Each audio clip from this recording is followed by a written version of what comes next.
কম করো প্রিয়, রাতের আকাশে স্পষ্ট ভেসে উঠল। রাতেই ঢাকার সোহরাওয়ার্দীতে আসতে শুরু করেন জামায়াতের নেতাকর্মীরা।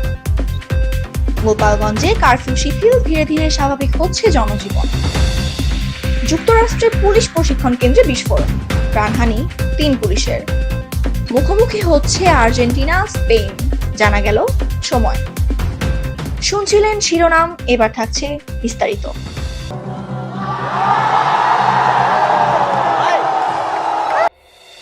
নাটক কম করো প্রিয়, রাতের আকাশে স্পষ্ট ভেসে উঠল।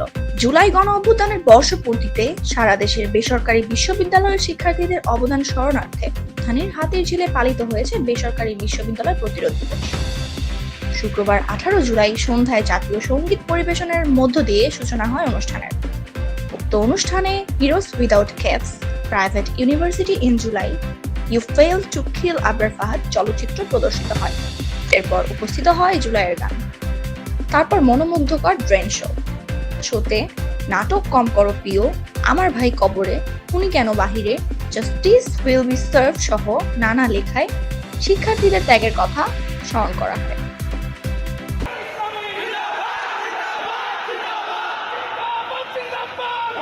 রাতেই ঢাকার সোহরাওয়ার্দীতে আসতে শুরু করেন জামায়াতের নেতাকর্মীরা।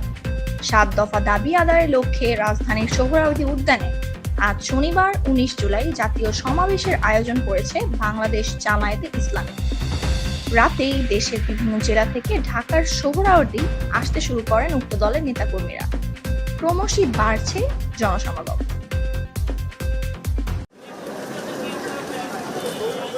গোপালগঞ্জে কারফিউ শিথিল, ধীরে ধীরে স্বাভাবিক হচ্ছে জনজীবন। জাতীয় নাগরিক পার্টির তথা এনসিপি সমাবেশ ঘিরে গোপালগঞ্জে দফায় দফায় হামলা সংঘর্ষের পর জারি হওয়া কারফিউ শিথিল করা হয়েছে। ফলে প্রায় 55 ঘন্টা পর অনেকটা স্বাভাবিক হতে শুরু করেছে জেলার পরিস্থিতি। লোকসমাগম বেড়েছে রাস্তাঘাট ও বাজারে। তবে আজ শনিবার 19 জুলাই রাত 8টার পর পরিস্থিতি বিবেচনায় কারফিউ বাড়ানো হবে কিনা সে বিষয়ে সিদ্ধান্ত আসার কথা রয়েছে। যুক্তরাষ্ট্রে পুলিশ প্রশিক্ষণ কেন্দ্রে বিস্ফোরণ, প্রাণহানি 3 পুলিশের। যুক্তরাষ্ট্রের লস অ্যাঞ্জেলেসে পুলিশ প্রশিক্ষণ কেন্দ্রে বিস্ফোরণের ঘটনায় অন্তত 3 কর্মকর্তা নিহত হয়েছেন। শহরের কাউন্টি শেরিফ দপ্তরের প্রশিক্ষণ কেন্দ্রে ওই বিস্ফোরণ ঘটে। হতাহতের সংখ্যা আরও বাড়তে পারে বলে আশঙ্কা করেছেন তদন্ত কর্মকর্তারা। স্থানীয় সময় শুক্রবার 18 জুলাই সকাল 7:30টার দিকে লস অ্যাঞ্জেলেস কাউন্টি শেরিফ বিভাগের বিস্কাইলোস ট্রেনিং সেন্টারে এই ভয়াবহ বিস্ফোরণের ঘটনা ঘটে।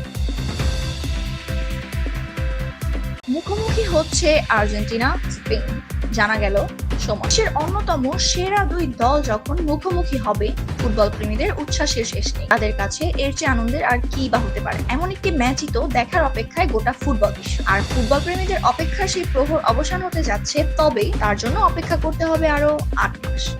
সবকিছু ঠিক থাকলে আগামী বছরের মার্চে মুখোমুখি হতে যাচ্ছে বিশ্বের অন্যতম সেরা 2 দল আর্জেন্টিনা ও স্পেন। 2026 বিশ্বকাপ প্লে অফের সময়সূচিতে জায়গা করে নিয়েই আয়োজিত হতে যাচ্ছে ইউরোপ ও দক্ষিণ আমেরিকার 2 চ্যাম্পিয়নের লড়াই ফিনালিসিমা।